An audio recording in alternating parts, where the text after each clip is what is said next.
ಸೇರಿಸಿ ಸಾಕ್ದೇನೋ ಒಂದು ಫೈನಲ್ ಆಗಿ ಫೇಸ್ ಬರ್ಬೇಕಲ್ಲ. ಫೇಸ್ಗೆ ಮರದ ಸ್ಟಿಕ್ಕಿಗಳು ತಗೋ, ಚಿಕ್ಕದಿರ್ತಲ್ಲ ಅದನ್ನ ಹಾಕ್ಬೇಕು ನೀನು ಹಂಗೆ ಮೇಲೆ.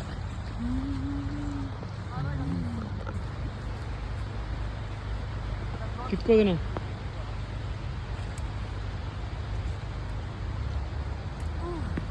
ಎತ್ಕೋಬಾ, ಡೆಕೋರೇಟ್ ಮಾಡೋಣ. ಈಗ ಒಂದು ರಾಜನ್ ತರ, ಎರಡು ಕಿರೀಟ ತರ, ರಾಕ್ಷಸನ್ ತರ ಇರ್ತಿದ್ಯಾ. ಅದು ರಾಜ ಅಲ್ಲ, ಅದು ರಾಕ್ಷಸ. Very good man. Good man. ಹಂಗಿಟ್ರೆ ಅದು ಡೆಮೋನ್ಸ್ ತರ ಕಾಣಿಸ್ತಿದೆ. ಅದು ಫೈನಲಿ ಸ್ನೋ ಮ್ಯಾನ್ ತರ ಕಾಣ್ತಿದ್ಯೋ ಅಥವಾ ಇರುವೆಗೆ ಎರಡು ಮುಂದೆ ಕೊಂಬಿರುತ್ತಲ್ಲ ಆ ತರ ಕಾಣ್ತಿದ್ಯೋ ಗೊತ್ತಿಲ್ಲ. ನಿಂತರನೆ ಕಪ್ಪಿ ಮರಿ, ಅದು ಇರುವೆ ಮರಿ ಅಲ್ಲ ಅದು. ಅಲ್ಲ ಇರು, ಇದನ್ನೆಲ್ಲ ಸೈಡಲ್ಲೆಲ್ಲ ಸರಿ ಮಾಡೋಣ. ಹಾಕು ಏನಾಗಲ್ಲ. Full clean. ಸೈಡಲ್ಲೆಲ್ಲ ಸರ್ಸು ಅಷ್ಟೇ. ಇಲ್ಲ ಸೈಡ್ಗೆ ಹಾಕ್ಬಿಡು, ಅದೇ ಥರ ಸ್ನೋ ಸರ್ಸ್ಬಿಡ, ಚೆನ್ನಾಗಿ ಕಾಣುತ್ತೆ ಅದೇ.